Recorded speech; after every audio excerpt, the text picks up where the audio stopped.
Դեկտեմբերի 1-ին, 2-ին եւ 3-ին Իդեալ համակարգը եւս մեկ հնարավորություն են ձեռում կատարել գերշահավետ գնումներ լավագույն պայմաններով։ Կան տարբերակներ, կա իդեալական տարբերակ։ Good afternoon, everybody. Welcome to the Բարի լույս, բարի գալուստը մամլո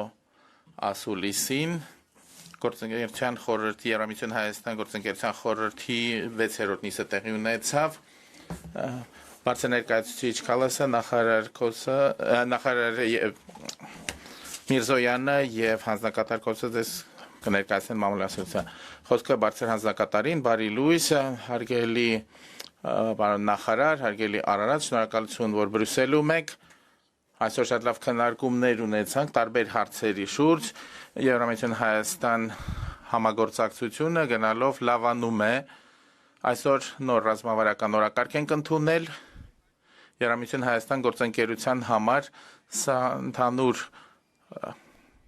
հավակնություն է բազմաթիվ այլ ոլորտներում աշխատելու համար։ Աջակցել ձեր բարեփոխումներին, որոնք ուղղված են նաև Հայաստանի տնտեսության դիվերսիֆիկացիային, նաև մենք համագործակցելու ենք վիզայի անցման եւ անվտանգության ոլորտում։ Դեկտեմբերի 27 արտգործնախարարների հետ հանդիպում ենք ունենալու, դες հրավիրում եմ այդ հանդիպանը, խոսելու ենք Հայաստանի դիմակայունությանը եւ վերաբերող հարցերի եւ ընտրություններին վերաբերող հարցերի վերաբերյալ կարճ ասած 25-ը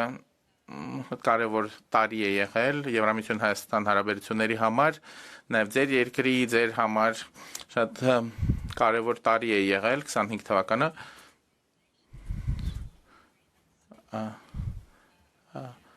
Հայաստանի եւ Ադրբեջանի միջև համաձայնությունները որ մեկնարկեցին օգոստոսին շատ կարևոր են, նրանցով ավարտվեց տարիներ շարունակ իրական տեղի ունեցող կոնֆլիկտը եւ դուք ունեք Եվրամիության աջակցություն այս հարցում, Եվրամիությունը ամեն ինչ կանի ես աջակցելու համար։ Այսօր ես հայտարարում եմ 15 միլիոն եվրոյի մասին, դեպի որը ուղղվելու է խաղաղությանը եւ ավելի դիմակայուն Հայաստանը մի քանի նախաձեռնություններ են իրականացվելու ականազերծման գծով վերապատրաստում սարքավորումներ են տրամադրվելու իհարկե Հայաստանը նաեւ այլ մարտահրավերներ ունի Ռուսաստանը եւ իր պրոքսիները ապատեակատվական արշավներ են իրականացնում Հայաստանում Խորհրդարանական ընտրություններին ընդառաջ մենք տեսնում ենք նույն ցանցերը, որոնք օգտագործվել են Մոլդովայում, շատ ակտիվ աշխատել են Մոլդովայում, այսինքն սցենարը նույնն է, Եվրամիության ֆինանսավորումը կօգնի հայտնաբերել եւ արձագանքել արտասահմանյան ազդեցություններին։ Մարտան ավելի մանրամասն կարող է ներկայացնել Եվրամիությունը ինչ կարող է անել Հայաստանին այս առումով աջակցելու համար։ Ինչպես մենք սովորեցինք Մոլդովայում արտասահմանյան ազդեցության դիմակայելը պահանջում է ամբողջ հասարակության մասնակցությունը եւ շատ ուրախ ենք լսել ձեզանից, որ Հայաստանում նույնպես այդպես է, ակտիվ քաղաքասարակությունը, անկախ լրատվամիջոցները չափազանց կարեւոր են։